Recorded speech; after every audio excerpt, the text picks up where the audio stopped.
Good day everyone, my name is Matthew Conley and today I'm presenting aerobic and anaerobic exercise programs. Today we'll be defining aerobic and anaerobic exercise, discuss the advantages and disadvantages of both, indications and contraindications, differences in exercise parameters, and provide a sample exercise program. What is aerobic exercise? Aerobic exercise involves activities that rely on oxygen for energy production, typically moderate in intensity, and sustained over longer periods. Activities like jogging, swimming, or cycling are classic examples. What are the advantages of aerobic exercise? It enhances your heart and lung function, increases your oxygen capacity, improves overall circulation, promoting long-term cardiovascular wellness. It reduces body fat and promotes weight management. It helps regulate that weight management, boosts daily health, improves sleep quality, and reduces stress level.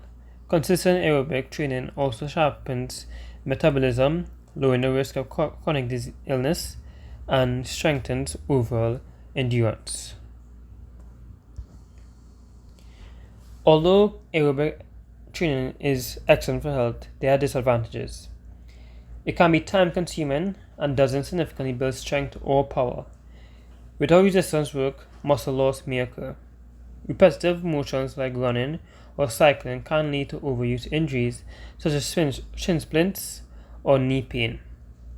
It can also be weather dependent and may cause boredom if variety is lacking. What is anaerobic exercise?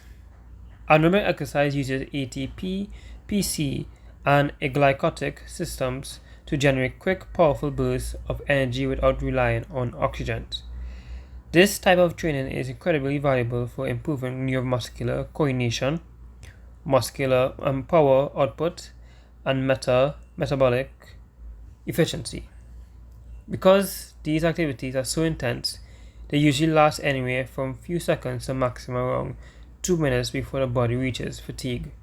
Classic examples include sprinting, maximal lifting, plyometric training, combat drills, and high-intensity interval training. The advantages are it is highly effective for building strength, muscle mass, and explosive power. The high mechanical load improves bone density, supporting aging adults and those at risk of osteoporosis. It enhances your neuromuscular control and boosts metabolism for hours after training, aiding fat loss and also improves speed, agility, and insulin sensitivity, supporting overall metabolic health.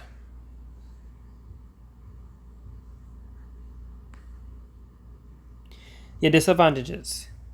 Despite its benefits, aerobic training carries a higher injury risk, including sprains, and joint overload due to intense loading. Beginners and clinical populations require supervision. Recovery demands are significant, often in 24 to 72 hours. It's unsuitable for some groups such as elderly individuals and those with cardiovascular instability. Heavy lifting spikes blood pressure, and frequent DOMS, delayed onset muscle soreness, may reduce adherence. Athletic practices of both. Aerobic practices dominate endurance-based sports, long-distance running, cycling, rowing, and 400-meter sprints or longer. Where athletes sustain movement for longer durations, these activities strengthen the heart, improve oxygen delivery, and enhance overall stamina. Sports such as football and basketball also rely heavily on aerobic fitness to maintain pace, recover quickly, and perform consistently. Anaerobic practices like power, explosive, high-intensity sports actions like sprinting, weightlifting, jumping, and rapid changes of direction. These methods help develop speed and maximal output needed in sports like football, rugby, basketball, and track events. Athletes depend on aerobic capacity for quick bursts, powerful strikes, aggressive tackles, and fast transitions under pressure, stress management, and mental health. Here's indications and contradictions of aerobic exercise. Aerobic exercise improves cardiovascular health, manages hypertension and dyslipidemia, supports weight control, and increases VO2 max. Is effective in rehabilitation for stable cardiac and pulmonary patients. It also enhances mood, reduces anxiety, and improves functional mobility in older adults, making it widely useful in clinical and fitness settings. Now here's the contraindications. Aerobic exercise is unsafe for individuals with unstable angina, uncontrolled ameurias, hypertensive crisis, or recent cardiac events. It should be avoided during acute infections, severe COPD, flare-ups, or early post-operative healing. Patients with uncontrolled medical conditions must receive clearance before attempting to avoid risk and ensure safe progression of exercise. Anaerobic exercise indications. Aerobic training increases muscle mass, strength, and power. It boosts bone density, improves neurovascular coordination, and enhances metabolic health and insulin sensitivity. It is essential for athletic performance and beneficial in post-rehabilitation once cleared. It strengthens the body's ability to handle a high-intensity and explosive task effectively. Now the contraindictions. Anaerobic exercise is unsuitable for individuals with acute injuries, uncontrolled hypertension, severe cardiovascular disease, or recent abdominal or spinal surgery. Severe osteoporosis and joint stability increase the risk and make high-impact training unsafe. Proper screening and medical clearance are required to ensure individuals can tolerate high-intensity loading safely. Here is a fit principle anaerobic versus aerobic table. This table shows aerobic training uses moderate intensity, while anaerobic training uses high intensity, with the heart rate max being 50 to 75% for aerobic and 80 to 95% for anaerobic. We can see the frequency is also different, with aerobic being 3 to 5 times per week, while anaerobic being 2 to 4 times per week. Here's the time aerobic is recommended to be 20 to 60 minutes per session, while anaerobic usually is 10 to 30 seconds bursts or sets. Now the type is continuous rhythmic activity for aerobic and sprinting, lifting, plyometrics for anaerobic.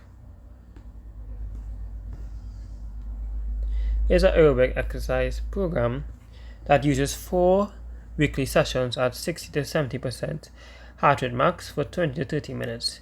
Activities include brisk walking, cycling, swimming, jogging, elliptical walking, step aerobics, and frequency is 4 times a week, 60 to 70% heart rate max intensity, and time is 20 to 30 minutes per exercise, and the type is continuous rhythmic aerobic activity. Now we have another one, the second one. The frequency is the same, intensity a little bit higher. The time is a little bit higher, and it is the same continuous rhythmic cardiovascular activity type of exercise. Now the exercises that are new are rowing machine, incline treadmill walk, outdoor cycling, light jog, jump rope, low impact Zumba, and cool long walk. For anaerobic exercise program, this anaerobic program includes 3 weekly sessions using 80 to 90% 1 RM max or 1 repetition max or maximal effort intervals. Exercises include squats, bench press, deadlifts, sprint, box jumps, and push-ups. Short, intense sets develop strength, power, neurovascular efficiency, and high and muscular hypertrophy. Adequate recovery supports safe progression and high performance adaptation. Here's the second one. same frequency, intensity, time, and type of exercise being resistance and high intensity explosive movements. We have a barbell front squat, weighted lunges, kettlebell swings, medicine ball chest throws with 3 sets of 10 reps explosive reps. We have sprint intervals. We have pull-ups or assisted pull-ups and plank hold. The goal is to develop strength, power, neuromuscular efficiency, and muscle hypertrophy. Here is a summary. So aerobic is endurance, moderate intensity, oxygen dependent. Anaerobic is strength and power, high intensity, short bursts. Both have clinical indications and contraindications, and both exercise programs should follow FIT principle. Balance is key for overall fitness. Here's your references, and here is a unrated fast playthrough of the program.